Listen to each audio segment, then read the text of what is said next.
YouTube knows that many people have been putting their podcast on YouTube, right? Talib Kweli, the People's Party. Back the day Don Imus used to be up in there, Howard Stern used to be back on. There's a lot of people doing video podcasts on YouTube, but YouTube was just a video thing. They wasn't sweating it, right? After Rogan and a couple other podcasts got picked up by other places, Trevor Noah, whatever, even TYT. I think YouTube was like, okay, we got to stop tripping. Yeah. It's time to do something. So they start out by creating a podcast, get everybody talking. They can tell immediately numbers, right? The science is going to be there. And then there will be YouTube podcast platform in the extreme near future.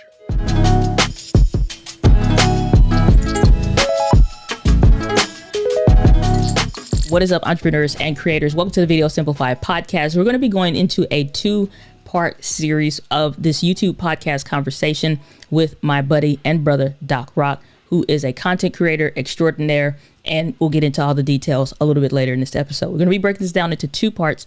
Part one, we're really going to dive into our conversation, which honestly just kind of was birthed out of this whole topic of YouTube podcasts and really talking about mindset for the content creator, just even going into this whole thing, some of the brand deals and things to come. And then we will dive into a part two where we really start to dive into some data and specifics when it comes to YouTube podcasts. I hope you enjoyed this episode. And as always, let's get into this week's episode. What is up, entrepreneurs? Welcome to the Video Simplified podcast with me, your hostess, the mostess, Diana Gladney. This week, I have my friend, my brother, Doc Rock here to join us as we talk about whether or not YouTube and podcast is going to be a match made in heaven or just a car crash waiting to happen because you don't have any brakes, you haven't changed the oil, and the car's been sitting for the last 2 years and you're about to go out of town and drive it. So will that be the case for YouTube and podcasts? We're going to be talking about it. If you don't already know, Doc Rock is an incredible leader, teacher, and one of the community managers in Ecamm Live. You will find him everywhere when you look up Ecamm, an incredible content creator and coach. But I'll let him share a little bit more of his story. So I bring on my brother, Doc to the Rizak. What is on, brother? Good to see you. Glad you're here. What's happening? What it do? As we say in these streets, what it do, Beef Stew? Exactly. What does it does. All right, Doc to the Rizak. Let the people know a little bit more about you. I've given you a little bit of cushion, but I really want people to recognize. I think people hear you and they see you, but I don't really think people understand like the who you are and how you got started just in media and production and then that transition in content creation. So before we dive into this, I would love to hear your story and let the people know a little bit of your story as well. That is an absolutely good question. A lot of people know about my tech stuff, but not a lot of people ask about how I got started in media. How I got started in media is actually pretty funny because I, like many other little children's, was told by, parents, adults around me, elders or whatever, is that, oh, you're shy. I didn't know that was a thing. So, you just adopt what you're told, right? Everyone says you're shy. I got to this thing where I decided I would always attack the things I didn't like about myself. Like I don't run from them. I would just straight up attack them. I was scared of heights, decided to jump out of planes in the military. No longer afraid of heights, right? So I decided I wanted to find a way to quote unquote not be shy. So I went to the radio station and say, hey, can I be an intern? And they were like, yeah. So first thing you do is, get coffee for everybody. And next thing you know, you're pressing buttons. And next thing you know, you're running a radio show for about 20 years. So I just did it as a way to attack the quote unquote shyness that other people labeled me as. And that got me into media. And I've done radio, TV, live streaming, tons of appearances, spoke, in front of large audiences, performed in concerts, well over 10,000 people, all of the above. Nice. See, I don't think a lot of people understand, like they just see you now or they've seen you the last few years and they figure where did this guy come out of nowhere and he knows all this stuff about tech and media and all this whatever. But even then, like that's just the media side. That has nothing to do with your other technical competencies when it comes to like Mac computers and why like you're such a genius, literally, because you were an Apple genius for who knows how many years. You in June had with the family, obviously the camera store that you all ran. So like the rivers and the waters run deep on all fronts. And I think it's very few people that got you say that. Oh my God. Here's why it's funny you say that. June Kang literally translated in the characters literally means deep river. Did not know that. You didn't know. Come on, Naruto. Brother, right? I didn't learn some stuff watching anime. His name literally means deep river, like straight up. So, yeah, and again, it's funny because I think a lot of people misestimate when I explain things about cameras or whatever. I'm not speaking because I read it or heard, Peter Macaroni or Peter McCormick. Pony Boy. McCormick, there we go. I didn't just hear them say it and I repeat it like many other folks. I sold Sony cameras for almost 30 years. Like when they came in 3 separate pieces, but I've been around Sony equipment for decades. So yeah, it is definitely one of those things. But I try to use all of that knowledge and stuff that I have that otherwise would sit useless and use it as a way to just get more people into creating, because you and I both know creativity is a massive outlet. And it's funny how many people think they don't have it, right? And so the best thing I've heard all month came out of your face where you said creating excuses is creating. So I'm like, bro, you're creating like massive on the fly. A lot of these people out here with the excuses and whatnot. So, hey, there you go. You are creative. You're just using it for the wrong reason. 100%. I mean, it's like either way, it's like probably the same vein of thought, the same creative flexibilities of making your mind find a solution. You just so happen to take the route that took you to an excuse, because either way, you're looking for the end result that resolves like the safe, like, playing baseball or whatever. You hit the home plate, it's like safe. You're waiting for the umpire to say that. Okay, well, you're psychologically looking for those answers of whatever's going to make you feel safe. The problem with new territories like live streaming and video and the like, and you talked about comfort zones, is the fact that most people opt not to take that route because it's going to end up with, instead of the umpire saying safe, it's going to say you're still uncomfortable. Probably more the fact you're more uncomfortable, but you've grown, but you're not paying attention to that. Right. We've seen the movie where, the people are in, say, some form of a shelter. I'll use a cave as an example. So they're in the cave and the thing that's going to like get them is outside. Let's call it a Demogorgon. And the food is also outside.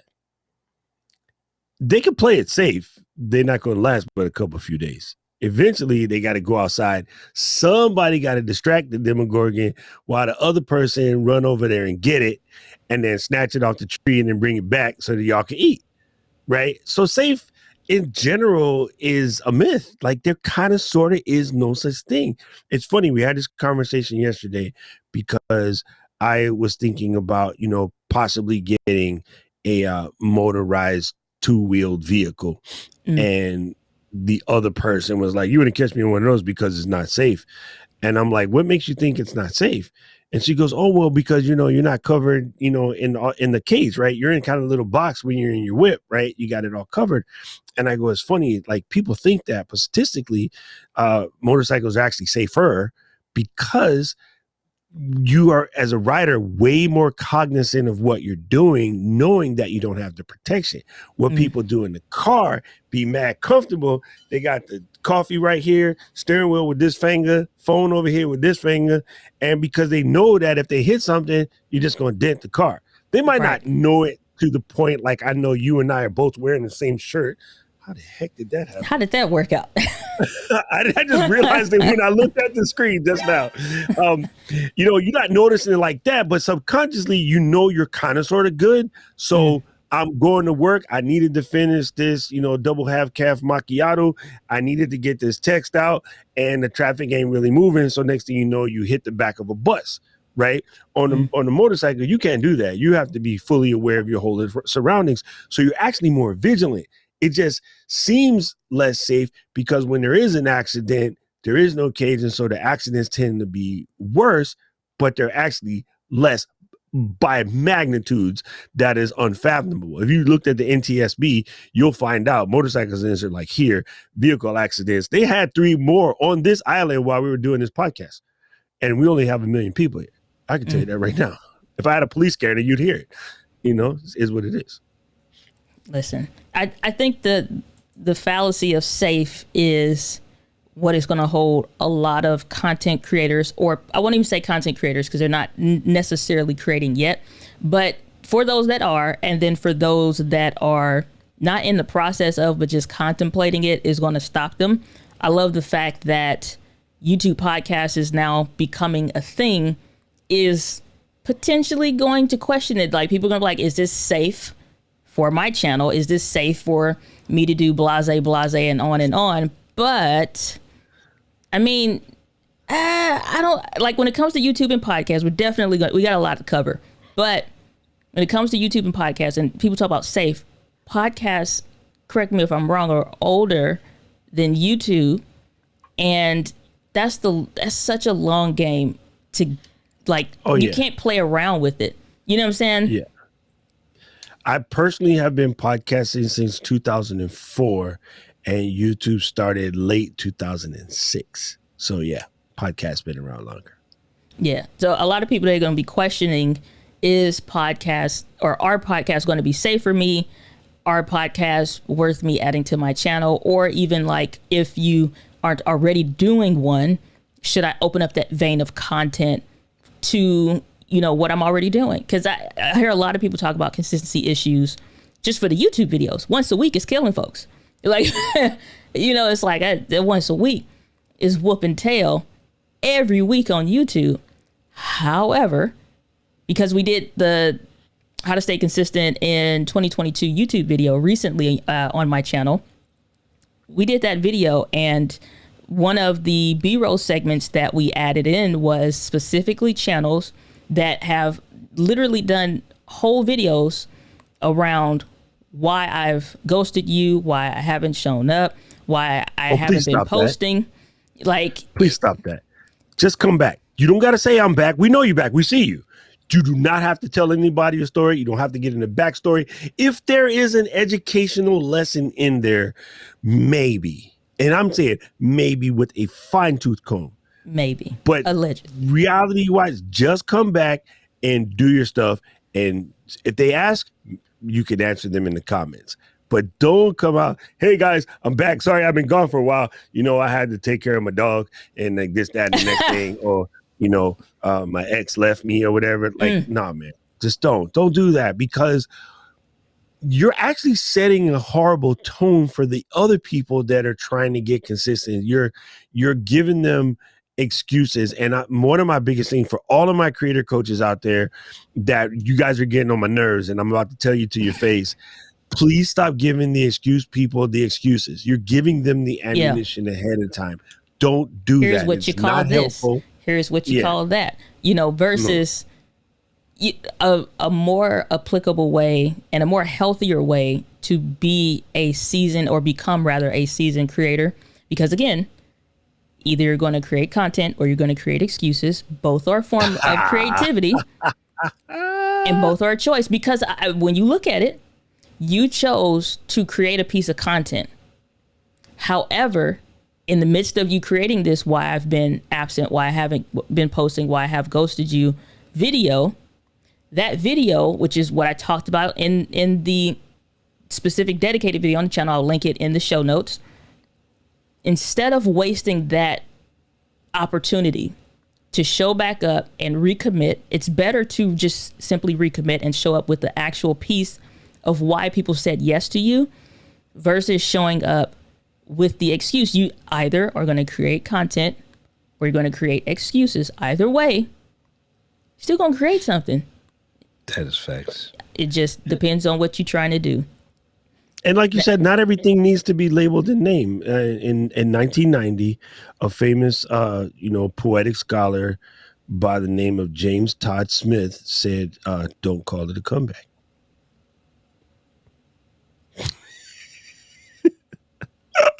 I'm just going to wait.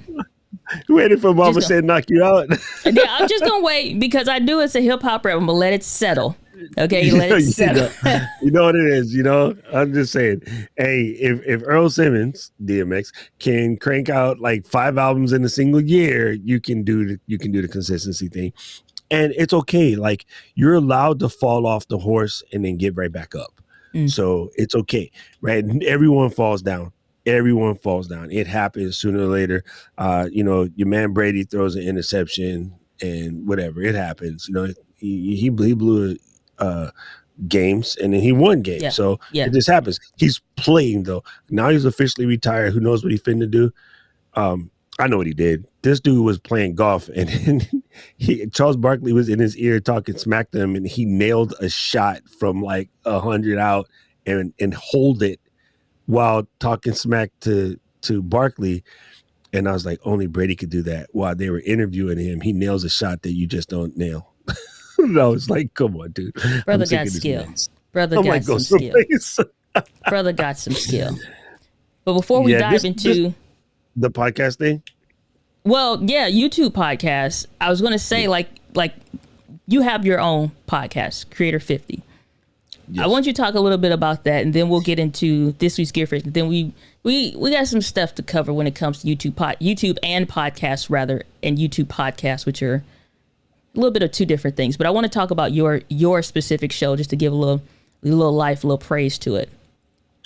I wanted to do something to let people of a certain vintage, aka Gen X plus, understand that no demographic owns the tech space. One of the biggest things I hear from my friends when we're talking, now look, I got 2 videos on TikTok, so I'm going to sit here and lie if I say I'm a TikToker. Not, right? Should I be? Absolutely. Am I screwing up by not being there? Probably. But I'm just going to tell you the truth, right? I'm not a TikToker yet. However, when they say, oh, you think I should start TikTok? Yeah, man, but ain't it only like little kids on there? No. Turns out, if you look at the stats, the biggest growing sector on TikTok is 35 plus right now. You know what I'm saying?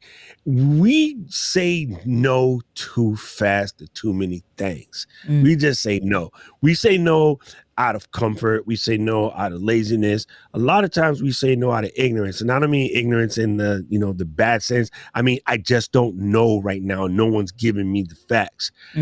Check it out. We live in a world of information. The facts are there. You just have to go and get them, right? The site that should have become the #1 site in the internet didn't.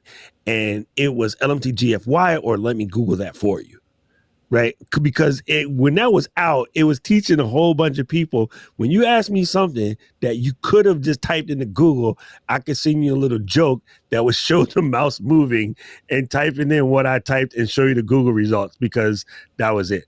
You know what I mean?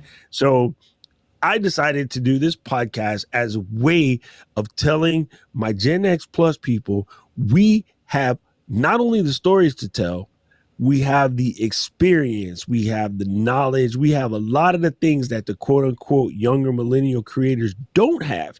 We actually have this. So there's millennial creators right now blowing up, telling you how to prepare for your retirement, how to invest your money, how to do this and that. I'm like, yo, you've been working for 3 weeks. What kind of money you invested? You know what I'm saying? And nothing against them. Hey, their gusto is on point. I don't mean to squelch their gusto at all.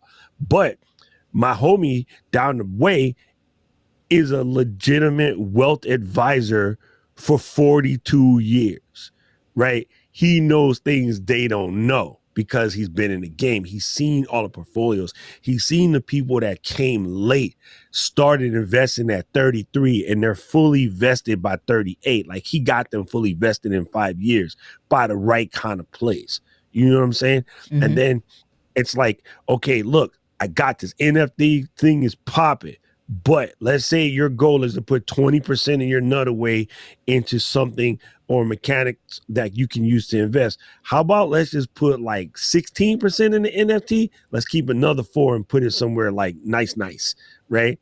And the young ones ain't gonna know that because they don't know how that breaks, right? If I ask half of them, like, what's a simple IRA versus Roth IRA, they'd be like, what, retirement? I'm only 23. So right. I'm like, we have experiences, there's things that we've been through, and we also have the ability to look forward and look backwards. And if you go through history, I don't know where we screwed this up in the United States, somewhere in the last 200 years, but prior to 200 years ago, anywhere you go in history, look it up in any books, the people that were in, say, charge, if you will, or the vaulted people were the king, the clergy, and the orator. The storyteller was one of the most powerful folk in the village in every culture. Yeah. Every culture. We got to get back to that. The storytelling is it. You lift people's spirits by your story. So that's why I started the podcast, to get people of a certain vintage to stop thinking that this ain't for them, because it is for them. And we actually need y'all right now. 100%. I tell all my fellows, around my age, bro, we got to start being uncles, because kids today, they're not men's anymore. They don't behave like that. And I don't mean pure negative machismo. I mean respect, show up when you're supposed to show up, do what you're supposed to do, treat people properly, fairly, nicely, open and closed doors. Yes, thank you, please, no thanks, manners, all of that stuff that we complain about. Right. Stop complaining, do something. Go be an uncle. You know what I'm saying? When you see kids wilding out in the Starbucks, I pull their coattail. I was like, hold up, young man, come here. Let me explain you something. I know you think you're funny and cool right now. It's not a good look. Here's what you do. This is better. And only once or twice have I ever gotten a blatant, F-bomb, get out of my face. Most of them duck their head and go, yes, sir, you're right. Sorry about that, uncle. Now, that's a Hawaii thing. You're allowed to be uncle to everybody, because the whole Ohana, watch Lilo and Stitch. But I've had them come back later and see me, because I'll be at the same Starbucks all the time, and be like, man, I took your advice and thank you. I really appreciate it. Sorry, I was acting that way. I've had kids come back and apologize, and we need to just be uncles. So that's why I did it. Yeah. And to that point, I had a comment this week on a video that obviously on YouTube, and was an older gentleman making mention of something around that. And I was like, well, it may surprise you that I just call it like the gray market, because nobody's present. Like, you're well needed. And surprisingly, most of the channels that I follow, they're not younger than me. They're much older than me. And I love the content that Ray Edwards put out. It was a vlog video that he did probably a couple years back now, where he made mention, you're not too old to be making content, because there's one thing that you will always have that younger generations will never have, and that is experience. And those years mean something. And it is off of that premise, even if nothing else, then to shepherd and guide people based on the right and the wrongs or whatever. Like, at no time ever, and I remember having this conversation at a nonprofit in a church, at no time, because it pissed me off, like the whole millennial thing, Gen Xers thing. Like, okay, at no time ever in, as far as I can see, human circumstances and like communities and environments, at no time ever in any human culture, community, where was the older generation separated from the younger generation. The younger generation is going to have the energy. They're going to be the foot soldiers, but at the wisdom of the elders. Always. It was always an apprentice and the apprentice, or if you will, apprenticeship program going on. The mentor, the mentee. It was always that kind of a situation and relationship. So how that got tarnished, I have no idea. And I honestly, there's just people out there that found ways to make money by convincing other people that somebody else was against them. And it just amplifies, because it's easy to do that, So yeah. It's kind of sad, but people find out real quick, and you're right. Wisdom is it. So hopefully we can shed some wisdom to people who want to listen. And if you don't, cool. Like, I'm okay with it. You don't have to listen to me. But the people that are listening to me right now, they're doing pretty good with themselves. So I'm all right with it. And with that note, we're going to move right along into this week's Gear Fix. This week's Gear Fix, since we're talking about podcasts, is talking about Buzzsprout. Now, you may not know who Buzzsprout is. You may be thinking Buzzcast, but no. Buzzsprout is a podcast hosting website extraordinaire, and it's what we use to maintain the integrities, if you will, for the Video Simplified podcast is what I've been using now for quite some time. I absolutely love it. And we actually migrated from using Anchor for quite some time over to using Buzzsprout. The analytics are better. The user interface is better. I've tried older, more seasoned programs and it just looked dated. But you get your own podcast website. You can get your own URL or relink, just like we have videosimplifiedpodcast.com that you can go through and leverage. It's so many tools and functionalities with this, integrating this so you can get paid and a ton of other things. If you want to check out Buzzsprout, because it is this week's Gear Fix, go to dyna.link/Gear Fix, and you can get a $20 Amazon gift card if you sign up using that link. So make sure you check out Buzzsprout if you're looking to get your podcast done. It's a lot of options out there. We recommend Buzzsprout just because I think it is dopeness personified, if you will. So make sure you check that out. Doc to the Rizak, YouTube podcast is a huge thing nowadays. And more I'm seeing podcasts pop up on YouTube. I'm seeing podcasts, just regular podcasts, honestly, pop up, but more so for real on YouTube. And I'm really excited about this because I personally like watching podcasts on YouTube and the ability to, obviously with the YouTube Premium, you can I'm sure you can do this on probably Android or whatever, but my experience with iPhone, with YouTube Premium, if you close your screen or lock it or whatever, you can still keep the audio going. Well, YouTube has now even made concessions with that to give you audio controls when you decide to go that route. But YouTube announced that podcasts are becoming a thing. They made this announcement about last quarter 2021, and it's now more so becoming a thing. And they have their own podcast called The Upload, The Rise of the Creator Economy, and it's the first podcast from YouTube. And they're making some waves, I think, with this, but I'm really curious. What are your thoughts? Let's say first on YouTube's own podcast, the fact that they went ahead and made that move.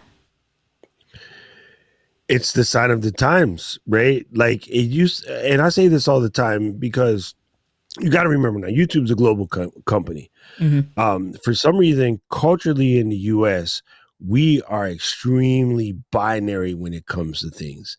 And I keep telling people, y'all got to stop that nonsense. Not everything is binary, right? And what I mean by that, Sony, versus Canon, or Xbox versus PlayStation, or Mac versus PC, or, right, Raiders versus the Patriots, Raiders.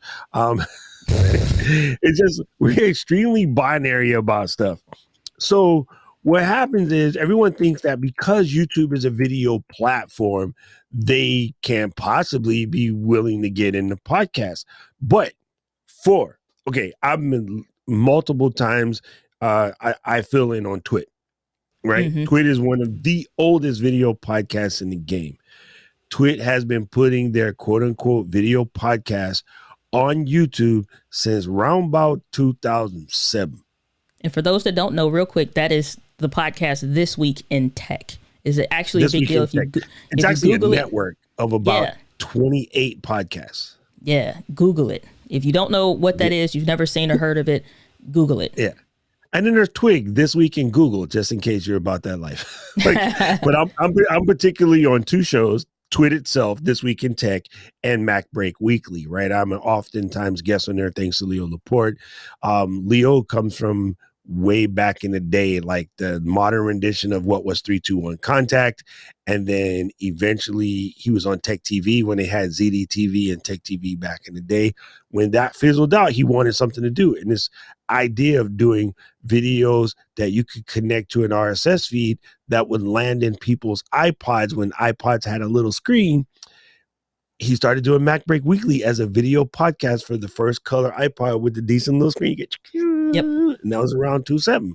Yep. Like, you know what I'm saying? So YouTube knows that many people have been putting their podcast on YouTube, right? Talib Kweli, The People's Party. Mm-hmm. Back the day Don Imus used to be up in there, Howard Stern used to be back on. There's a lot of people doing video podcasts on YouTube, but YouTube was just a video thing. They wasn't sweating it, right? I believe after Rogan and a couple other podcasts got picked up by other places, Trevor Noah, whatever. Mm-hmm. Even TYT becoming their own network from initially a video podcast on YouTube, and now they're on televisions and stuff like that. I think YouTube was like, okay, we got to stop tripping. Yeah. It's time to do something. So they start out by creating a podcast, get everybody talking. They can tell immediately numbers, right? The science is Mm-hmm. going to be there. Yep. And then there will be YouTube podcast platform in the extreme near future.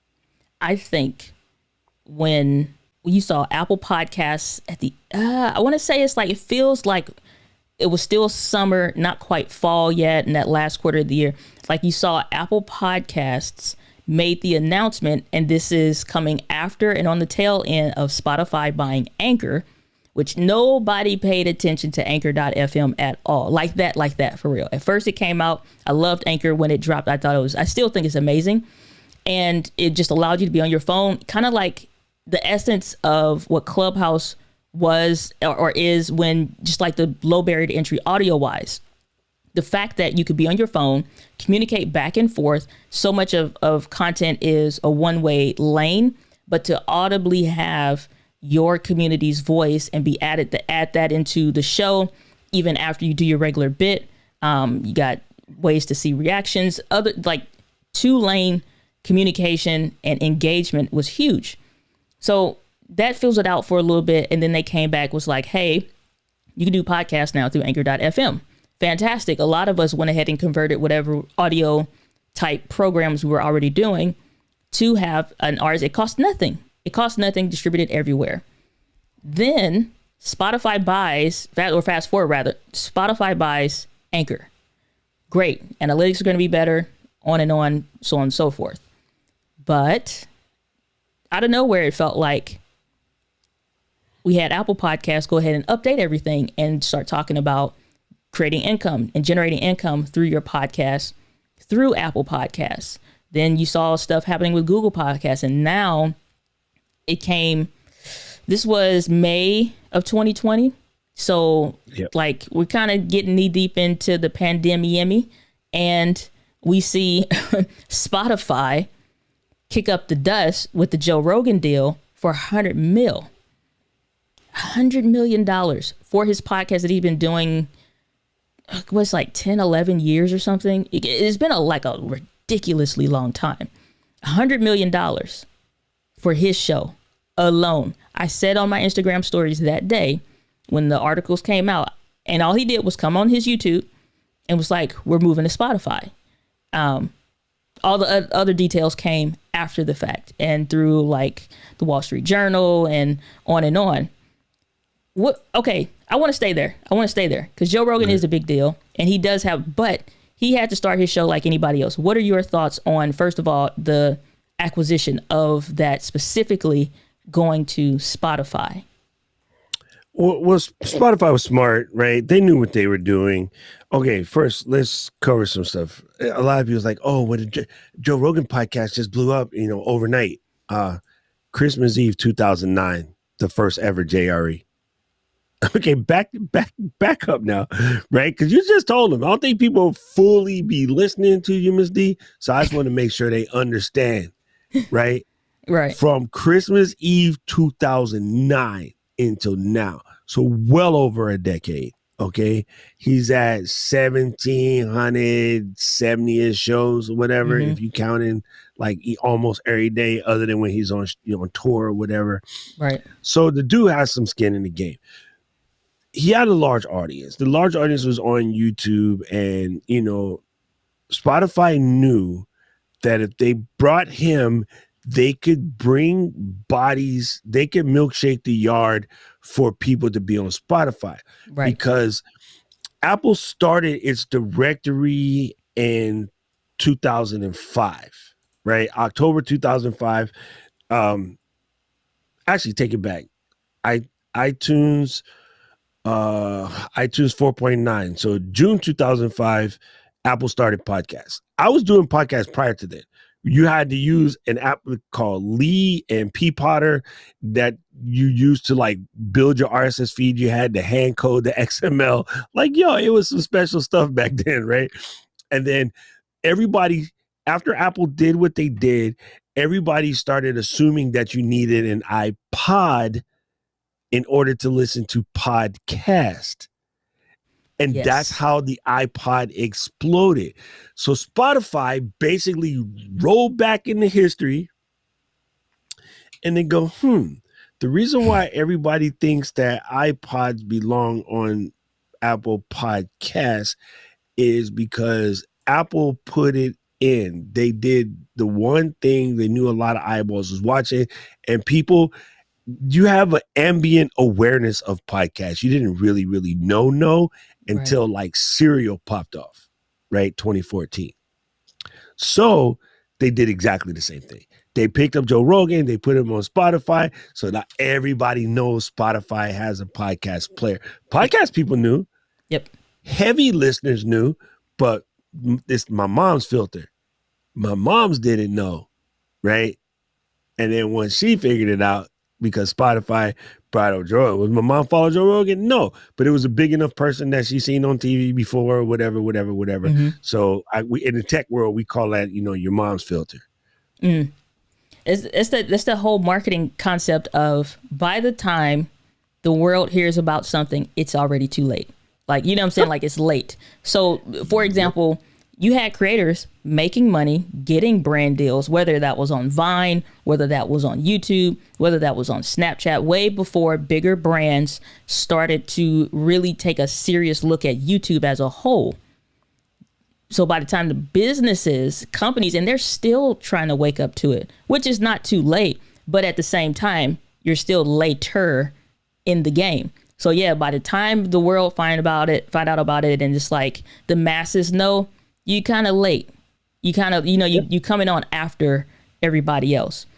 I think so much of the whole Joe Rogan deal, I think that made a lot of people more consciously aware of podcasts for real. I remember I found out about them. It probably was 2009, 2011. And I remember looking up personal development content, and I wanted to find a bunch of stuff on books and certain authors. And I remember finding like the Nightingale Conant podcast, and I could not believe that this content was free. I just knew like somebody accidentally leaked something, and they the one that everybody slipped on. What everybody slipped on, which was so good, and it's kind of sad that it fizzled out, was iTunes U. I used to listen to Harvard lectures for free on my iPod. Yeah. Like iTunes University was legit, and so many people slept on it. I mean, it's crazy. It's because the amount of work that it would take to make a video was already a lot. The amount of work that it would take for you to do a show like this, have somebody call in, have your music, have all these different, like you had a full desk of gear, and you had to manually do the mix minus. You had to understand like your RSS feed, the HTML. You needed to know like if you wanted to embed that into, like it would look ugly and grimy. But audio still, comparative to video, was easier than that. And so by the time, that's why I'm like, this can't be for free. Like there's no way that y'all just drop in stuff like this everywhere. And then I found all these other shows that was like in the business and marketing space. And I'm wondering like, this something ain't right. Like, let me download this stuff before it go away. They're like, I know this is going right. I'm like, this stuff gonna go away. Ain't no way. What's that audio clip say, bro? Ain't no way. Yeah, it is kind of funny. There is so much good stuff out there, and we've just cracked the nut. I think people too misunderestimate. Okay, first of all, $100 million for Rogan sounds like a lot of money. Right. Right. Yeah. True. Do you happen to know Spotify's market cap right now? Like how much money they're worth? 36.28 billion. It's a good deal, but it's not breaking the bank. Yeah, so 100 million was like lunch. Mm-hmm. You know what I'm saying? But again, when we say these numbers, though, right? People don't really understand how much $1 billion really is. It's a number you hear. Millions sound like a lot. You can wrap your head around million. There's only a couple of them zeros. You kind of think you got it. Mm-hmm. Billion is a lot more. And I don't think people can really calculate that. I just saw a really dope video somebody did on YouTube trying to explain what $1 billion is. Like, it's ridiculous, right? And there's a document that you can download that's 1 and 1 billion zeros. And you can open this text file and just try scrolling to the bottom. And then you're like, oh, right? So like there's ways for you to get a better understanding. Everyone's like, well, YouTube, Spotify is going to hand them their lunch. Look, YouTube's market cap, okay? Okay, I just said almost 37. Let's just give Spotify 37 because they made some more money today.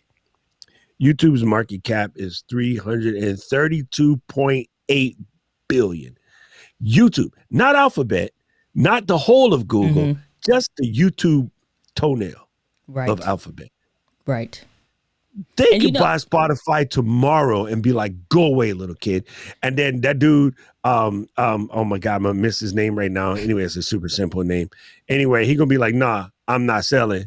And they be like, all right, so you worth 36, we'll give you 70. He'll be like, bye. Bye, Felicia. He'll be out his mind. And 70 billion in their, dang near 350 is a joke. It's a dead solid joke. So, is what it is. But that speaks to the point of it was a video that Hank Green, I think that's his name or something. I was about to say Henry. Yes. I think it's Hank Green. But it's the same thing. Henry and Hank. So Hank Green, he's become more popular, I guess, on TikTok, but he has a YouTube channel. He's made a lot of content.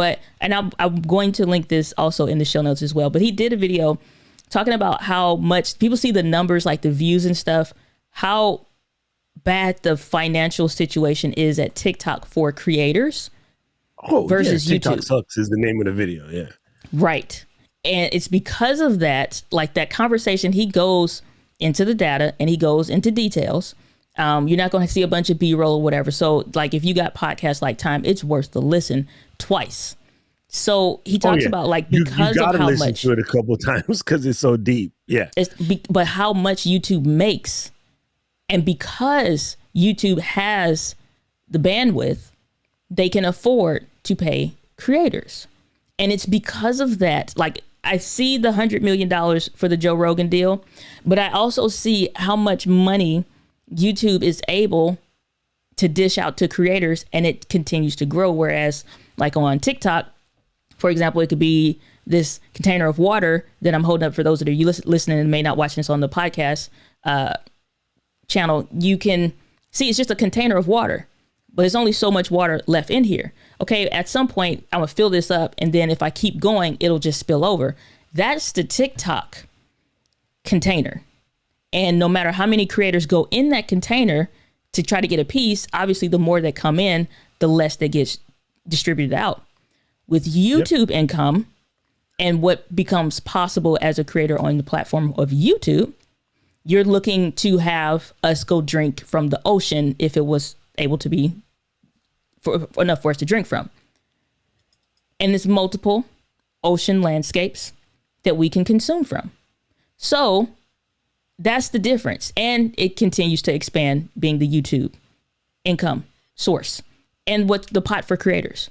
And so he makes this distinction between these two, which I find extremely fascinating, especially because it's an article that came out the week that we're recording this, that Joe Rogan made some remarks or some stuff dealing with, stick. He said something. The Fauci-ouchie, as they call it. He made some comments that people are in an uproar about, which if you want to know more about it, Google it. But it was a headline. I want to say it was around like Wall Street Journal-ish or something like that. But basically the headline was, people are saying what Spotify ought to do because of Joe Rogan. And what's interesting is Spotify needs Joe Rogan more than Joe Rogan needs Spotify. Yeah, I don't think people understand that because they paid him so much money and whatever's. But you know, from a person that when I first came up, like I just really thought what he was doing was dope or whatever. And you know, man's allowed to his opinions. To be fair, and no one's going to want to hear this because everyone's pissed off about what he said. Um, Joe has always worked on the line of controversy, and regardless of his feelings, left or right, he's always put people on both sides of the argument, right? Right.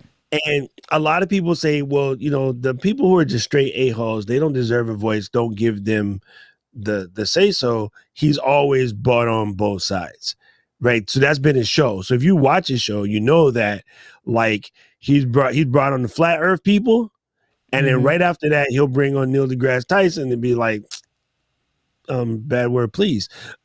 You know, like, come on now. So yeah, whatever. Joe he knows what he's doing. Let's just put it this way. And while everybody's mad, all you're going to do now, if you're unfamiliar with the Rogan experience, is go listen to an episode so you can be like, yeah, I'm pissed off because I hate that dude. I hate what he said. But you listen to Spotify and you listen to all the commercials. And so you did exactly what they do. Yeah. And the thing to his point was that he wanted to have conversations with people. That's the whole point. He wanted to have conversations with people. And the fact that you're in disagreement about whatever happens on that show has nothing to do with his overall end result goal for why he has that show. So the show is doing its job. Him aside, the show is doing its job. So to each his own for that boat. But when it comes specifically to his deal with Spotify, and I thought that was a major move because you saw a major player contract with a major player, or a major creator in this sense for the podcast that he does, contract with a major player. Then you saw that MKBHD did a deal with Vox. And this is recent. So this was in August. That's why YouTube woke up. Let's just tell you this right now. Exactly. I can tell you that. I tell you this. Okay, let's get into some brass tacks. 2021, YouTube did 28.8 billion in ad revenue. Okay, they pay their creators 55% of their ad revenue. So they paid creators $15 billion in 2021. Right? I know. I got my what is it, 24 holdings W2 sitting right here. It came in the mail yesterday. You know what I'm saying? I didn't even realize I made that much. Humble brag. But that being said, when you try to look at Spotify, again, let's just talk brass tacks, right? 15 billion is just under half of what Spotify is worth total. Not what they earned last year, is what they worth, period. Sorry, Daniel Eck. I finally remembered his name. So, yeah, in order to calm the noise, right? When you get a mosquito, you got a couple options. Just let them sit there and bite and then, you know, absorb his blood, whatever, and then your arm be itchy. Or you take your index finger and put it behind your thumb, give it a little pressure, and you go, flick, get out of here. So YouTube cannot ignore Spotify any longer. And you remember, before Spotify did this, they didn't do this blindly. Everyone's like, oh, I can't believe they gave him that kind of money. Spotify watched 6 little small upstarts come up with, you know, Luminar, and there's like so many, I can't remember the name of these other ones, but Luminar comes to mind because of Trevor Noah and Dave Chappelle. So they're like, oh, these guys are going to start their own things. So before everybody get out of hand, we're going to come in here swinging back. So they go, here you go, 100 milli. And everybody was like, oh, now I'm throwing my podcast on Anchor and Spotify, hoping I can get that 100 milli. They just hung out a little sock, right? Like, come get this. And then YouTube has no choice at this point They let it go for a year to see if it exploded. It didn't explode. They're bigger companies, so they have to take the longer play. So yeah, again, they pay creators half of Spotify's entire net worth. They could just buy Spotify and tell them to shut up, or they can invest half of that, let's just call it 7.5 billion, and blow up the YouTube, platform, commercials. Oh, where are they going to run ads for all the podcasts? Well, I'm just saying, you know what I mean? Wow. You know what I'm saying? As old child's mother would say, wow. I mean, because so the other interesting thing is that you saw creators take a stance for themselves, just to position themselves to make direct income, in the sense of, like, instead of waiting for a brand deal, take direct income on their own thing. And you saw, what is his name? Oh gosh, bald headed rap guy, had it on the tip of my tongue. Me? No. No. I thought he was going to talk about Earl. I was like, he passed away. Rest in peace, demon. Oh, sorry. No. Gosh, he's a Joe Budden podcast went behind Patreon's paywall. That's what I'm talking about. Yeah, and this happened around, this felt like the same neighborhood as the same Joe. Yeah, if Joe Budden decided to put his podcast, which you can obviously still get the audio, but he decided to build up some more creator income specifically from the podcast, but put that behind the paywall and along with other stuff. So obviously there'll be things like unreleased portions of the podcast or dedicated Patreon only, podcast. And it's probably a whole other thing, a list of things of what he offers for that. In addition to, so they had some of his partners of that show, they broke up and it was over money. Yeah. Well, guess who gets the piece of the pie of the information first, or at least his point of view first? The Patreon members. So wherever he was hosting his stuff at before, or however he was doing it, putting it behind a paywall, and it's been several other creators, not just mainstream people, that did that also. It makes sense. I love the content that Kev on Stage produces in his Kev on Stage Studios, even in like this Kev on Stage Studios app. They do the same thing. They have their Patreon account, podcast episodes, no matter what shows that he's doing, are dedicated behind there. And obviously now he has his own application for your phone and stuff. But even with that, like, so a lot of money is moving and being shifted in like the space already long before YouTube stepped up. But I find it very interesting. Like you said, the ads that are going to roll, the interest, because obviously, so for those that are maybe not familiar, just a quick high level overview for the way some of the ad distribution works. The reason why you hear creators talk about being monetized or demonetized or whatever, you're looking at advertiser friendliness. It is because of that word being a thing and YouTube being an ad-based platform of how they make some of their money. You have, if I'm making a video around, because we talked about it for the this week's Gear Fix, Buzzsprout, if Buzzsprout sees me doing a series of content on how to make a video podcast, and we're going to leverage Buzzsprout for the audio version, which may become a series, so make sure you subscribe to the channel. But if I'm doing that, it behooves Buzzsprout to come and run some ads on the channel. If I'm doing creator-friendly, advertiser-friendly content, it's, more or less good for them to be in front of that, or in the midst of it with the pre-roll ads and mid-roll ads. And you'll have players like Anchor. You'll have other competitive players like a Spotify, like a Patreon, running on those videos because they know this is already a targeted and segmented audience. This creator has done the work up front to draw the traction and attention to it. We just need to come and step in front real quick. Let them know what's available. So when you look at a platform like a Spotify and video podcasts and podcasts on YouTube becoming a thing, it makes tremendous amount of sense for them to run ads on advertiser-friendly videos, or even those that may not be, simply because they know this conversation right now is on the tip of everybody's tongue. Yeah, yeah. Well, okay, so here's one thing, though, I would like to stress to folks. the Joe deals, let's just call them the Joe reels, since Budden got one and Rogan got one, although Rogan's was 100 million and Budden's was 10.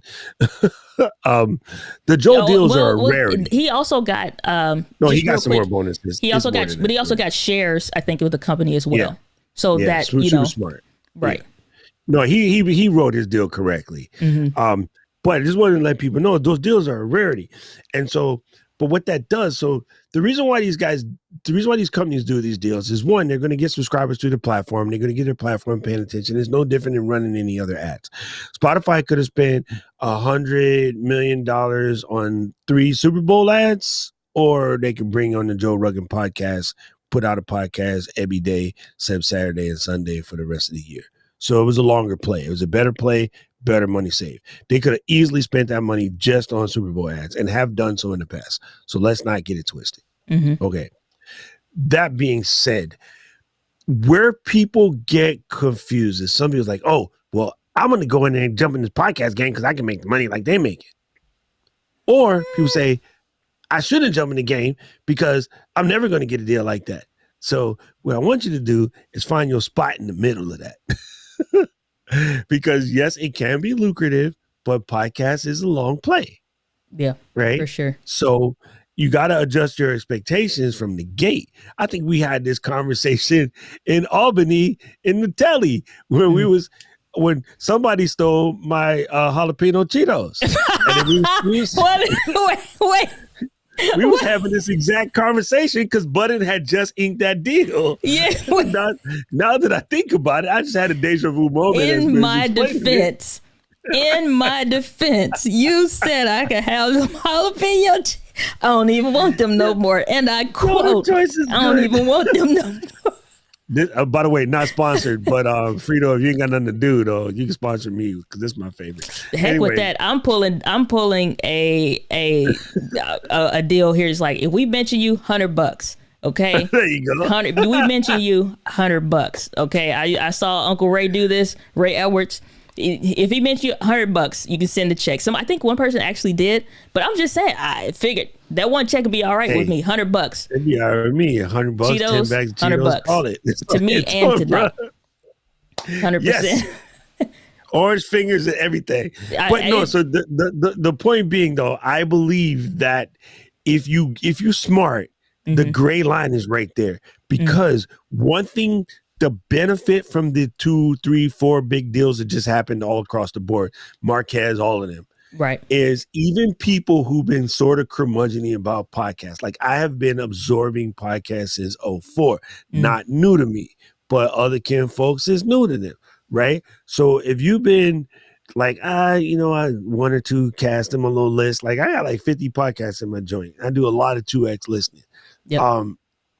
New people are coming to podcasts.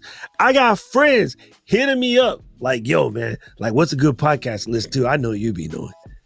And it's like, oh, I never thought this clown would be listening to podcasts. So when your one little friend that the one that you might have thought wasn't stopping this elevator on all the floors starts asking you about, did you hear so-and-so in this podcast? Then it's public now. Not public, not the right word, but I mean, it's en masse. Like, everybody is there.